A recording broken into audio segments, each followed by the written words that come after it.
আমরা সেদিন স্বাধীনতা অর্জন করতে পারবো যেই দিন বাইতুল মুকাদ্দাস আমাদের হাতে হবে ইনশাআল্লাহ। ওই দিন আমরা 10 গুণ মূল্য আদায় করবো ইনশাআল্লাহ। এই যে আমাদের এক একটা ভাই, এক একটা বোন, এক একটা আমাদের শিশু, এদের এক একটা রক্তের, মুসলিমদের রক্তে 10 গুণ চড়া মূল্য আদায় করবো ইনশাআল্লাহ। আল্লাহ নবী সেটা বলেছেন যে ইহুদিদের বিপক্ষে কথা বলবে পাথর এবং গাছ, পাথর এবং গাছ পর্যন্ত, হাত্তা ইয়াকুলুশ শাজার ওয়াল হাজার, এমনকি গাছ এবং পাথর কথা বলা শুরু করবে। ইয়া মুসলিম, হে মুসলিম সৈন্য, ইন্না ওয়ারাইল ইয়াহুদ, আমার পিছনে ইহুদি সৈন্য দাঁড়িয়ে আছে, তাল ফাকতুলহু, আসো একে হত্যা করে যাও। এই দৃশ্য দেখার জন্য এখনো এই সভ্যতা বাকি আছে ইনশাআল্লাহ। ইনশাআল্লাহ আমরা 10 গুণ চড়া মূল্য আদায় করবো ইনশাআল্লাহ।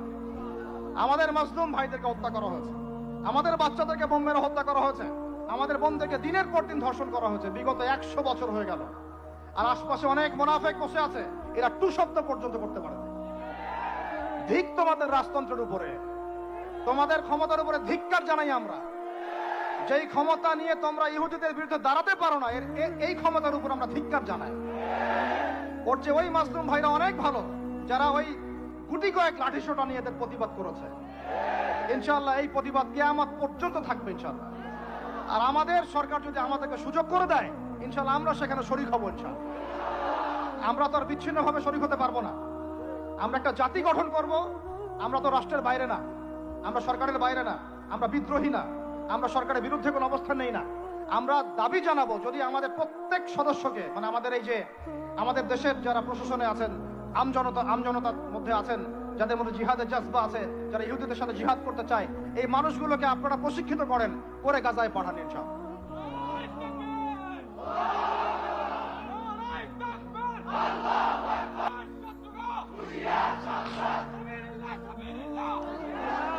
আমি এখানে গরম গরম বক্তব্য দিতে আসি নাই। এখানে গরম গরম বক্তব্য দিয়ে আপনাদেরকে উত্তেজিত করা আমাদের উদ্দেশ্য না। উদ্দেশ্য হচ্ছে বিশ্বের প্রেক্ষাপটটা বোঝানো। এই বিশ্বে আমরা স্বাধীন হতে এখনো পারি নাই।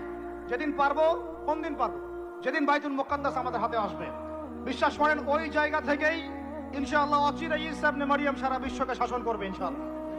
ওই সময় দেখবেন মুসলমানরা স্বাধীনতা কাকে বলে। আমি বলেছি, এক একটা জুলুমের 10 গুণ চড়া হিসাব আদায় করা হবে ইনশাআল্লাহ। এটা হবেই, আমরা পারি আর না পারি, আমরা বেঁচে থাকি আর না থাকি, আপনারা থাকেন আর না থাকেন, আমাদের বাচ্চারা থাকুক আর না থাকুক, একটা প্রজন্ম আল্লাহ পাক নিয়ে আসবেন। একটা প্রজন্ম আল্লাহ পাক নিয়ে আসবেন। আমি বলছি, ওই প্রজন্ম টিকটক প্রজন্ম না, ওই প্রজন্ম এইসব মানে সেলফি শোডাউন আইওয়াস প্রজন্ম না। ওই প্রজন্ম এরকম না যে নামাজ পড়ে না, কোরআন তেলাওয়াত করে না। ওই প্রজন্ম এমন না দাওয়াতের মেহনত নাই, ওই প্রজন্মের জিহাদের কোনো জজবা নাই, ওই প্রজন্মের মধ্যে ইসলামের সাথে এই কোনো জ্ঞান নাই, ওলামায়ে কেরামের কোনো সোহবত নাই, দিন প্রতিষ্ঠার কোনো ফিকির নাই। এমন প্রজন্মের কোনো প্রয়োজন নাই আমাদের। আমাদের এমন প্রজন্মের দরকার, যে প্রজন্মের প্রত্যেকটা যুবক ভাই নামাজি, কোরআনওয়ালা, সুন্নতওয়ালা, সুন্নতের পাবন্দ এবং তাহাজ্জুদ গোজার। এক কথায় রাতের বেলার দরবেশ, দিনের বেলার ঘোড়সাওয়ার। এইরকম প্রজন্ম যখন আমরা করতে পারবো, ওই দিন ইনশাআল্লাহ এই মাহফিল বলেন, এই মসজিদ, মাদ্রাসা, এই রাষ্ট্র সব সফল হবে ইনশাআল্লাহ। এখন শুধু বেসিক কাজ করা হচ্ছে। আমাদের মূল গন্তব্য বাইতুল মুকাদ্দাস। ওইটা না আসা পর্যন্ত আমাদের শান্তি নাই, ঘুম নাই। কারণ ওরা আপনাকে ঘুমাতে দিবে না। তো আপনারা কি মনে করেছেন যে ওরা শুধু অতটুকু গাজার ওই অতটুকু জায়গায় চায়? কোশ্চিন কালেও নয়। যে আরবরা ওদের বিরুদ্ধে এখন কথা বলতে সাহস পাচ্ছে না, ওই এক একটা আরব রাষ্ট্র দখল করে ছাড়বে দেখে নিয়ে।